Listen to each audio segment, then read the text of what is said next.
বন্ধুরা আজকে কিন্তু আমি চলে এসেছি কলকাতার একটি অন্যতম সেরা দুর্গাপূজা আপনাদেরকে দেখাতে। হ্যাঁ বন্ধুরা, আজকে কিন্তু আমি চলে এসেছি একডালিয়া এভারগ্রিনের দুর্গাপূজা দেখাতে। এবং আজকের ভিডিওতে কিন্তু বন্ধুরা আমি আপনাদের তাদের মণ্ডপ সজ্জা এবং প্রতিমা সজ্জা তো দেখাবোই, তার সঙ্গে মণ্ডপের অভ্যন্তরটাও দেখাবো এবং আপনারা এখানে কিভাবে চলে আসতে পারবেন সেটাও কিন্তু বন্ধুরা আমি আজকের ভিডিওতে জানাবো। তো বন্ধুরা চলুন বেশি দেরি না করে এই ভিডিওটা শুরু করে নেওয়া যাক। সো হ্যালো ভিউয়ার্স, বন্ধুরা আমি সৌভিক চলেছি কিন্তু আজকে একটা নতুন ব্লগ নিয়ে। সো বন্ধুরা আজকে কিন্তু আমি আপনাদেরকে কলকাতার একটি অন্যতম সেরা দুর্গাপূজা একডালিয়া এভারগ্রিনের দুর্গাপূজা দেখাতে চলেছি। বন্ধুরা ভিডিওর শুরুতেই আমি আপনাদের জানিয়ে রাখি আপনারা এখানে আসবেন কিভাবে।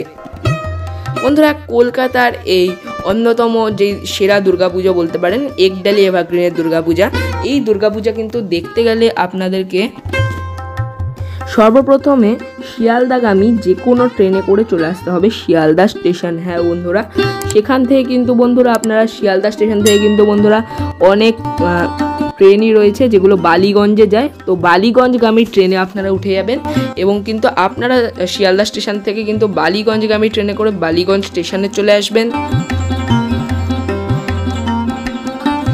এবং বালিগঞ্জ স্টেশন থেকে বন্ধুরা আমি বলছি আপনারা কিভাবে যাবেন। বন্ধুরা বালিগঞ্জ স্টেশনে প্রথমে আপনারা চলে এলেন, তারপর স্টেশন থেকে কিন্তু বাইরে বেরিয়ে আসবেন এবং বাইরে বেরোনোর পর দেখিয়ে দিচ্ছি এই রাস্তা দিয়ে বাইরে বেরিয়ে এই রাস্তা ধরে কিন্তু সোজা হাঁটতে থাকবেন যতক্ষণ না ওই মোড়টা আসছে, ততক্ষণ হাঁটার পর কিন্তু বন্ধুরা আপনারা দেখুন এই মোড়ে চলে আসবেন। এখান থেকে কিন্তু বাঁ দিকে কিন্তু সোজা যেতে হবে, সোজা গেলেই কিন্তু বন্ধুরা 2 মিনিট মতন হাঁটলেই কিন্তু একডালিয়া এভারগ্রিনের দুর্গাপূজা। রাস্তায় কিন্তু কিছুটা এগোলেই আপনার লাইটিংও দেখতে পারবেন। 3 মিনিট মতন আপনাদের হাঁটতে হতে পারে, 2 থেকে 3 মিনিট।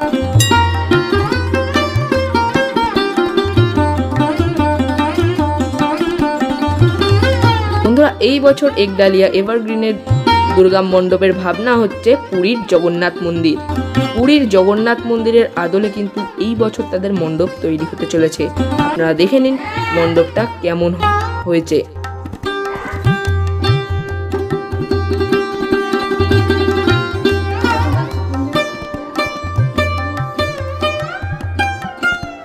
দেখে নিন বন্ধুরা মণ্ডপটা।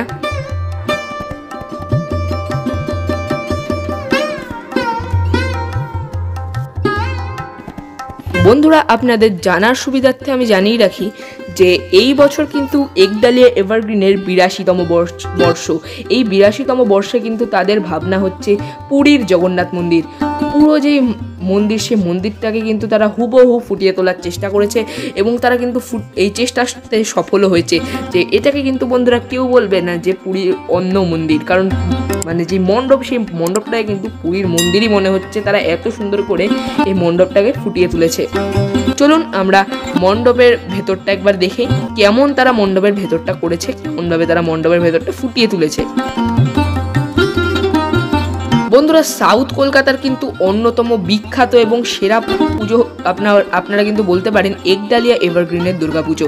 একডালিয়া এভারগ্রিনের কিন্তু যেই যেই প্রতিমা, সেই মাতৃ প্রতিমাকে কিন্তু বন্ধুরা অনেকেই সাউথ কলকাতার রানীমা বলে থাকেন এবং সত্যি কিন্তু রানীমা বলবেন নাই বা কেন, মূর্তিটাই এতটাই না সুন্দর হয় দেখার মতো। যেমনি এই পুজোর মণ্ডপটা তারা সুন্দর করে গড়ে তোলে, তেমনি কিন্তু যেই মণ্ডপের মাতৃ প্রতিমা সেই মাতৃ প্রতিমাটা তারা সুন্দর করে গড়ে তোলে। মণ্ডপের ভেতরে কিন্তু কাজ দেখার মতো। বন্ধুরা একবার উপরের ঝাড়টা দেখুন কত বড়।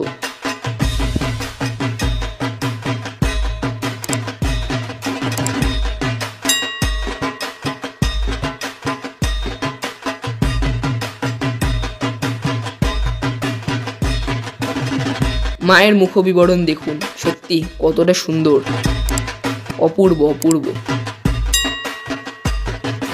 আর বন্ধুরা আমি চতুর্থীর দিন এসেছি, তাও কিন্তু বন্ধুরা প্রচুর ভিড় মণ্ডপে।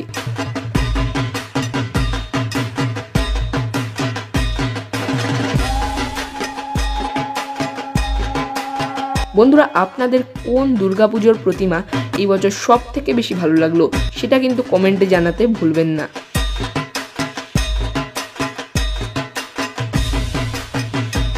প্রতি বছরই কিন্তু বন্ধুরা একডালিয়া এভারগ্রিনের দুর্গা প্রতিমা দেখার মতো হয়। তো বন্ধুরা, আজকের ভিডিওটা কিন্তু এই পর্যন্তই। ভিডিওটা ভালো লাগলে কিন্তু ভিডিওতে অবশ্যই একটি লাইক করবেন, কেমন লাগলো কমেন্ট করে জানাবেন, ভিডিওটা বন্ধু পরিবার আত্মীয় স্বজন সবার সঙ্গে শেয়ার করে দেবেন।